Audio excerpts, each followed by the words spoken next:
ईश्वर परम कृष्ण सच्चिदानंद विग्रह अनादिरादिर्गोविंद सर्वकारण कारणम्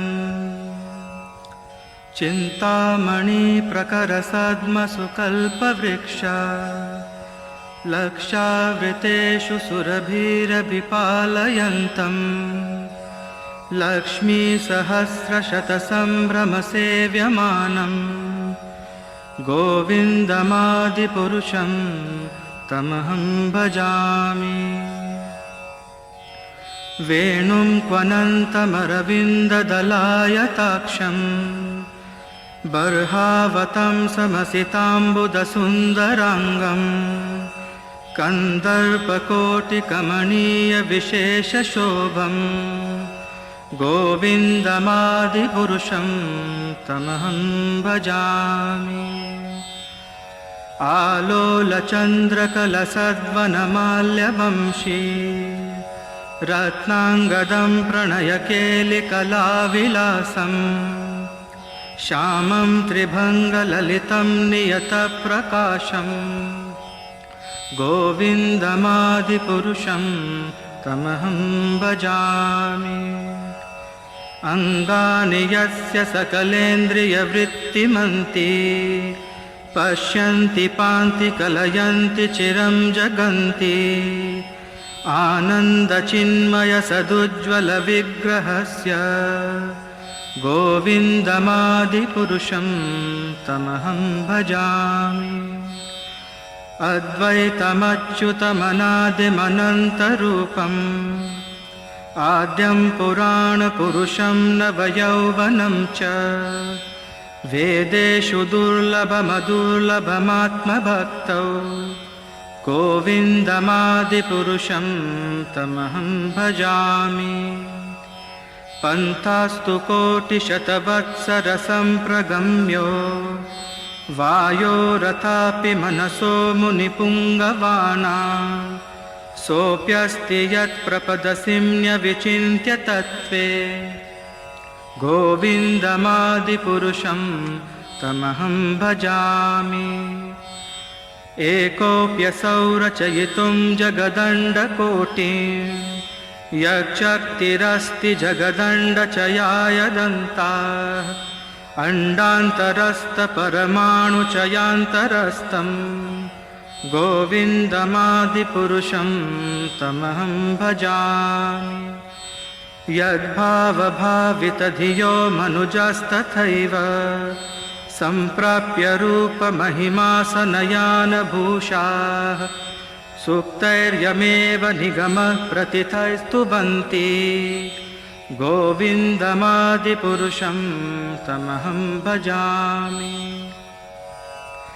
आनन्दचिन्मयरसप्रतिभाविताभिस्ताभिर्य एव निजरूपतया कलाभिः गोलोक एव निवसत्यखिलात्मभूतो गोविन्दमादिपुरुषं तमहं भजामि। प्रेमाञ्जनचुरितभक्तिविलोचनेन सन्तः सदैव हृदयेषु विलोकयन्ति यं श्यामसुन्दरमचिन्त्य गुणस्वरूपं गोविन्दमादिपुरुषं तमहं भजामि। रामादिमूर्तिषु कलानियमेन तिष्ठा नानावतारमकरोद्भुवनेषु किन्तु कृष्णः स्वयं समभवत् परमः पुमान्यो गोविन्दमादिपुरुषं तमहं भजामि। यस्य प्रभा प्रभवतो जगदण्डकोटि कोटिस्वशेषवसुधादिविभूतिभिन्नं तद्ब्रह्मनिष्कलमनन्तमशेषभूतं गोविन्दमादिपुरुषं तमहं भजामि।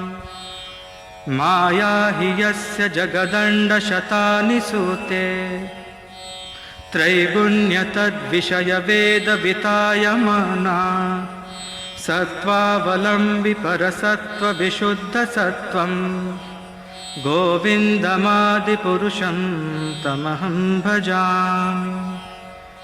आनन्दचिन्मयरसात्मतया मनस्सु यः प्राणिनां प्रतिफलं स्मरतामुपेत्य लीलायितेन भुवनानि जयत्यजस्रं गोविन्दमादिपुरुषं तमहं भजामि।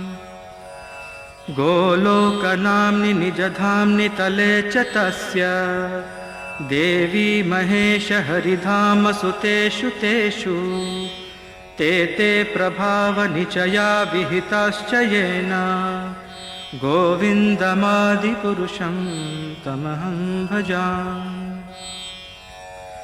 सृष्टिस्थितिप्रलयसाधनशक्तिरेका छायेव यस्य भुवनानि बिभर्ति दुर्गा इच्छानुरूपमपि यस्य च चेष्टते सा गोविन्दमादिपुरुषं तमहं भजामि। क्षीरं यथा दधिविकारविशेषयोगा सञ्जायते न हि ततः पृथगस्ति हेतोः यः शम्भुतामपि तथा समुपैति कार्यात् गोविन्दमादिपुरुषं तमहं भजामि। दीपाचिरेव हि दशान्तरमभ्युपेत्य दीपायते विवृतहेतुसमानधर्मा यस्तार्ग एव हि च विष्णुतया विभाति गोविन्दमादिपुरुषं तमहं भजामि। यः कारणार्णवजले भजति स्म योग निद्रामनन्तजगदण्डसरोमकूपः आधारशक्तिमवलम्ब्य परां स्वमूर्तिं गोविन्दमादिपुरुषं तमहं भजामि।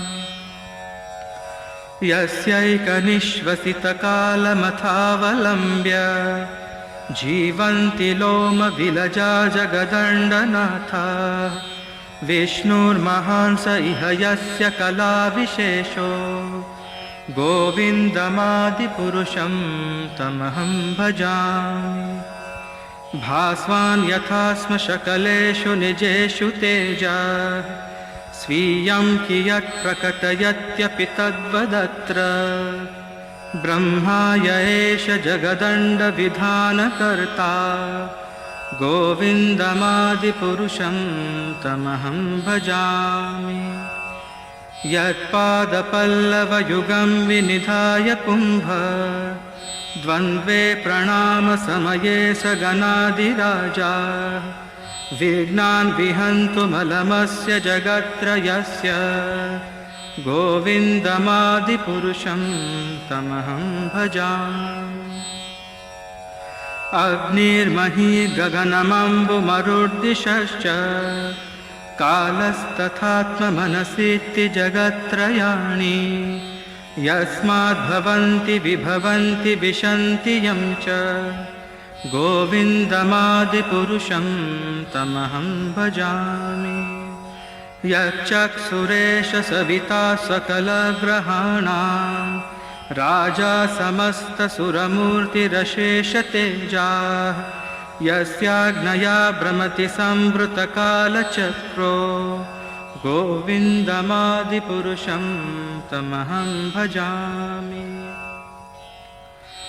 धर्मोऽथ पापनिचयश्रुतयस्तपांसि ब्रह्मादिकीटपटगावधयश्च जीवाः यद्दत्तमात्रविभवप्रकटप्रभावा गोविन्दमादिपुरुषं तमहं भजामि।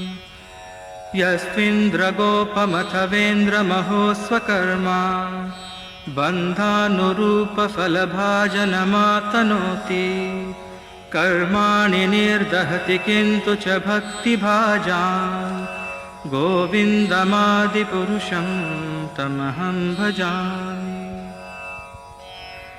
यं क्रोधकामसहजप्रणयादिभीति वात्सल्यमोहगुरुगौरवसेव्यभावै सञ्चिन्त्य तस्य सदृशीं तनुमापुरेते गोविन्दमादिपुरुषं तमहं भजामि।